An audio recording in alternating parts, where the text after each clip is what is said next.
আমাদেরকে মাফ করে দেন। ছেলে পেলে ভাবতে শিখো বাবা, নিজেরে নষ্ট করে দেওয়ার মধ্যে কি ফায়দা? নিজের জিন্দেগি বরবাদ করে দেওয়ার মধ্যে কি ফায়দা বাপ? একটা মোবাইল জীবনের সব, একটা নারী জীবনের সব, একটা মোটর সাইকেলের জন্য আমরা পৃথিবীতে আসছি।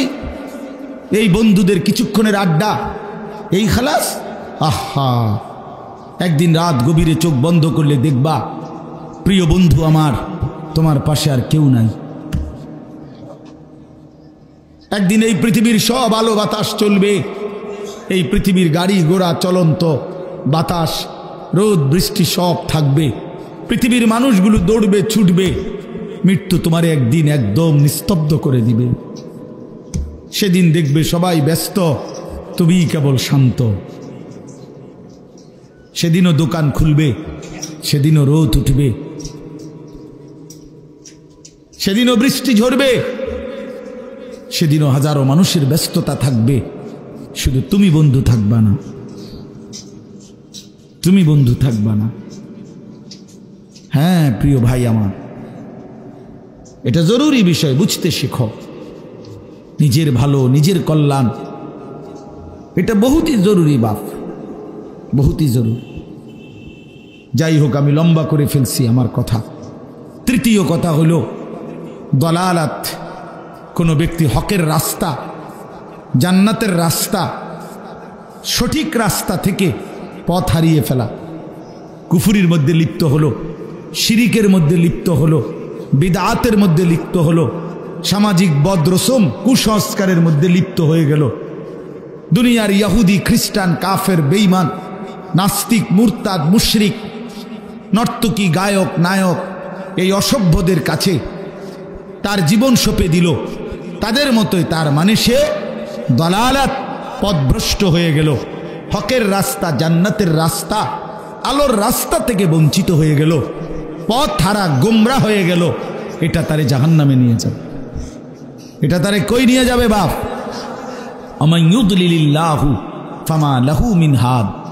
আল্লাহ কোরআনে বলছে, আল্লাহ যাকে পথ হারা করে দেয় সে আর কোথাও কোনো পথ প্রদর্শক পায় না। আল্লাহ থেকে যদি কারো বন্ধন ছুটে যায় বন্ধু, তার জন্য আর কোনো পথ প্রদর্শক নেই। কোরআনের সরাসরি আয়াত আল্লাহ বলছে। হ্যাঁ, আল্লাহ তাআলা বলছে কোরআন শরীফে, কতভাবে বলছে আল্লাহ যে নাফরমানদের পুরোটা জিন্দেগি কেমন কেমন? আমালুহুম কারামাদিন ইশতাদ্দাত বিহির রিহু ফি ইয়াউমিন আসিফ। আল্লাহ তাআলা বলছে সমস্ত বেঈমানের জীবনটা, তার মেহনত, তার কর্মকাণ্ড আল্লাহকে ছেড়ে দিয়ে ভুল পথে চলে, নাফরমানির রাস্তায় চলে, তার জীবনটা হলো এমন যে ছাই বোঝেন, চুলার যে ছাই, এই ছাই কোনো ব্যক্তি রাস্তার মাঝখানে মনে করেন এক পাশে এমন জায়গার মধ্যে স্তূপ দিল, অনেক ছাই, একটা ঝড়ো বাতাস, একটা প্রচন্ড বেগে বাতাস এসে এই ছাইগুলোকে পলকের মধ্যে মিনিটের মধ্যে উড়াইয়া ফেললো। আল্লাহ পাক বলেন সমস্ত কাফের বেঈমান নাফরমান পাপী সারা জিন্দেগীর সমস্ত কর্মকাণ্ড ওই ছাইয়ের মতো প্রচন্ড বাতাস যেটাকে মিনিটের মধ্যে উড়িয়ে ফেলে। কারামাদিন ইশতাদ্দাত বিহির রিহু ফি ইয়াউমিন আসিফ। আল্লাহ তাআলা বলেন, আল্লাহ বলেন আমালুহুম কাসারাবিন বিকিআতিন ইয়াহসাবুহু যামআনু মাআ হাত্তা ইযা জাআহু লাম ইয়াজিদহু শাইআ। আল্লাহ বলে সমস্ত নাফরমান পাপী তার জীবনটা হলো ওই মরিচিকার মতো, যে রাস্তার এই পাশ থেকে প্রচন্ড রৌদ্রে এই পিচ ডালা রাস্তায় দূরে তাকাইলে মনে হয় যেন পানি থই থই করতেছে রাস্তার উপরে রৌদ্রের মধ্যে। দৌড়াইয়া তৃষ্ণার্ত ব্যক্তি পানির আশায় যখন সেখানে যায়, গিয়ে দেখে লাম ইয়াজিদহু শাইআন, কিছুই নাই, সেটা মরিচিকা, সেটা ধোঁকা।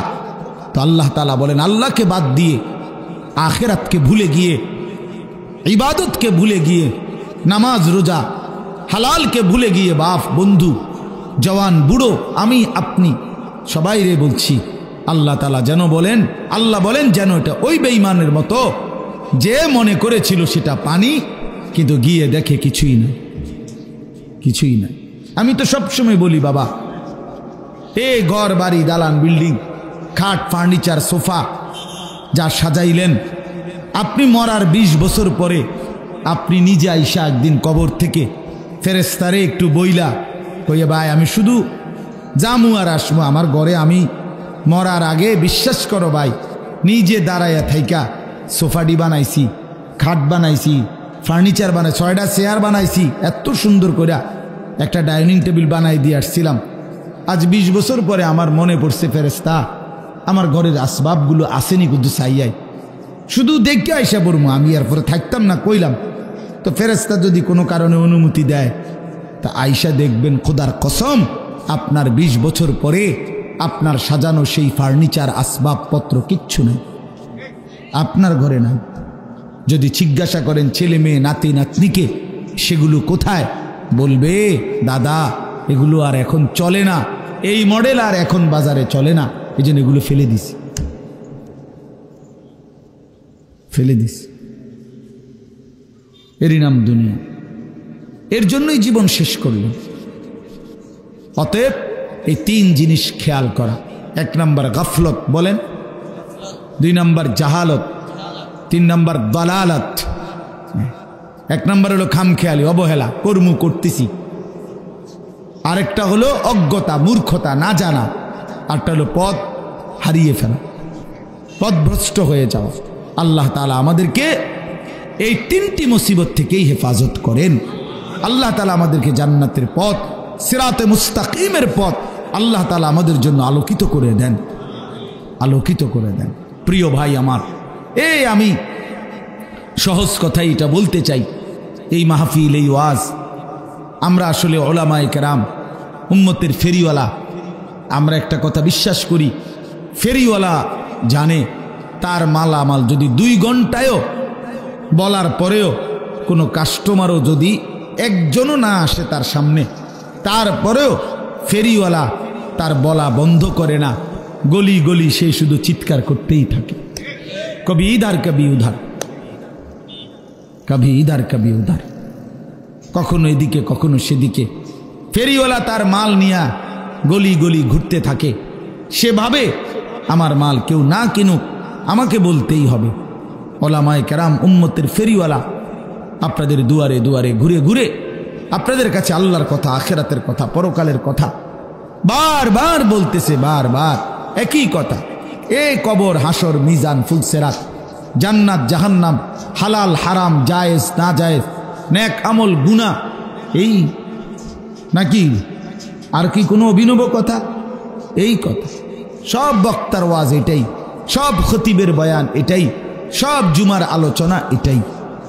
অতএব এতবার বলা কথাগুলোকে কদর করো ছেলেরা, তোমরা কদর করো, ঠিক আছে না? ইনশাআল্লাহ আল্লাহ তাআলা তৌফিক দান করেন। সূরাটার নাম সূরা দাহার। আমি যেই সূরাটা পড়ছি অল্প সময় আর আমি আপনাদের সামনে পেশ করতেছি। 29 নম্বর পারা, 76 নম্বর সূরা, এর নাম সূরা দাহার। এই সূরার প্রথম 6টি আয়াত আমি তেলাওয়াত করেছি। এই 6টি আয়াতের একদম সংক্ষিপ্ত তরজমা আপনাদের সামনে শুনাইতে চাই। সূরাটির একটা বৈশিষ্ট্য আছে কোরআনুল কারীমের, এই সূরাটির মধ্যে জান্নাতের বর্ণনা অসাধারণ। মানে কোরআন শরীফের বিভিন্ন সূরাতে আল্লাহ তাআলা জান্নাতের বর্ণনা দিয়েছেন, এই সূরার মধ্যে আল্লাহ তাআলা জান্নাতের বর্ণনাটা হৃদয়গ্রাহী, মনোমুগ্ধকর, চিত্তাকর্ষক ভঙ্গিমায় অসাধারণ ঢঙে আল্লাহ তাআলা পেশ করছে। এটা শুনলে, এই সূরা পুরাটা পড়লে জান্নাতের প্রচণ্ড শৌক, আগ্রহ তৈরি, আগ্রহ তৈরি। জান্নাতীকে আল্লাহ তাআলা পানীয় কয় আইটেমের দিবেন? কাফুর, সালসাবিল, জনজাবিল, মানে কয় মডেলের পানীয় দিবেন? 7 আপ, কোক, মৌজু, এসু সদর বদর না, এগুলা না। জান্নাতি শরাব, জান্নাতি শরাব, জান্নাতি পানীয় আল্লাহ তাআলা কয় আইটেমের দিবেন জান্নাতীকে, এইটার বর্ণনায় তো আপনি পাগল হয়ে যাবে। এর পরে না ভাত তরকারি পরে, বুঝেন নাই কথা? আপেল মালটা তো পরের কথা, পানীয়র আইটেম শুনলেই তো আপনি বেদিশ হয়ে যাবেন, করছে কি মানে।